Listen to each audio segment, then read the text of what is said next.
ও আমার বান্দারা, তোমরা কি শুনেছো? কালামুল্লাহ শরীফের মাত্র শুরু হয়েছে, আমার হাবিবের জবান থেকে কি তোমরা শুনবা না? আমার হাবিবকে নূর নবীজি সাল্লাল্লাহু আলাইহি ওয়াসাল্লাম, যিনাকে আল্লাহ পাক রব্বুল আলামিন এই কোরআন দিয়েছেন, অন্যান্য নবীদেরকে কোরআন দেন নাই, আমার নবীকে কোরআন দিয়েছেন। এই কোরআনের আওয়াজ যখন কাফের মুশরিকরা শুনতো, তারা সাথে সাথে তাদের অন্তরের মধ্যে জালজালা পয়দা হতো। বলেন না সুবহানাল্লাহ।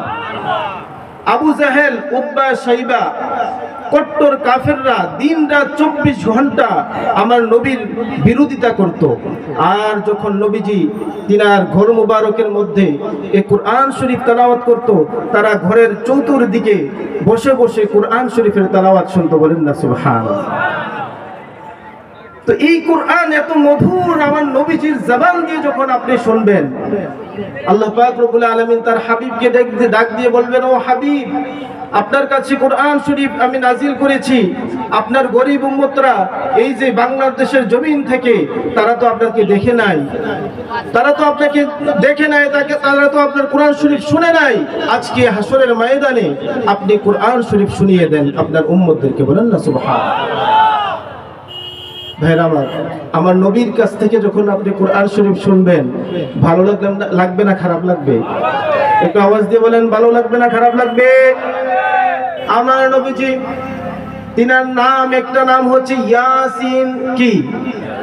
ইয়াসিন, তাহা, কামলিওয়ালা, কুরআন কি তাফসীর, হাজির নাজির, সাহিব কাসিম, আয়া, সিরাজুম মুনীর। বলেন না সুবহানাল্লাহ।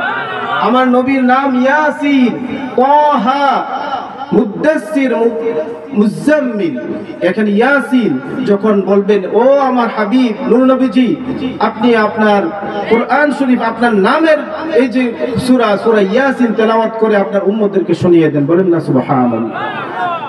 আল্লাহ পাক রব্বুল আলামিনের কথা অনুযায়ী আমার নবীজি নূর নবীজি সাল্লাল্লাহু আলাইহি ওয়া আলিহি ওয়াসাল্লাম সূরা ইয়াসিন তেলাওয়াত করা শুরু করে দিবেন।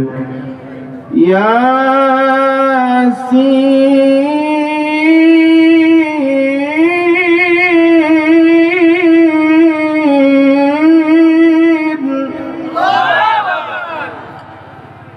ওয়াল কুরআনিল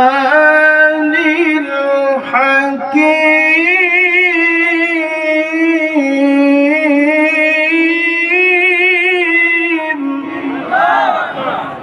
যখন এই কোরআন নবীজি ইয়াসিন ওয়াল কুরআনিল হাকীম করে তেলাওয়াত করবেন, হাদিস শরীফে এসেছে, আমার নবীর জবান দিয়ে যখন তার উম্মতেরা কোরআন শরীফ শুনবে, সাথে সাথে আবারও তার এত সুন্দর মধুর কণ্ঠে, সুললিত কণ্ঠে যখন কোরআন শরীফ শুনবেন, হাদিস শরীফে বলা আছে তার উম্মতেরা আরো হাজার হাজার বছর পর্যন্ত বেহুশ অবস্থায় থাকবে। এরকম অনেক মানুষের বায়ান যখন শুনে মানুষ চিল্লাইতে থাকে না? অনেকে দেখবেন যে কণ্ঠের আওয়াজে মানুষ চিল্লাইতে থাকে, মানুষ লাফাইতে থাকে, এরকম লাফাইতে থাকবে। হাদিস শরীফে আসছে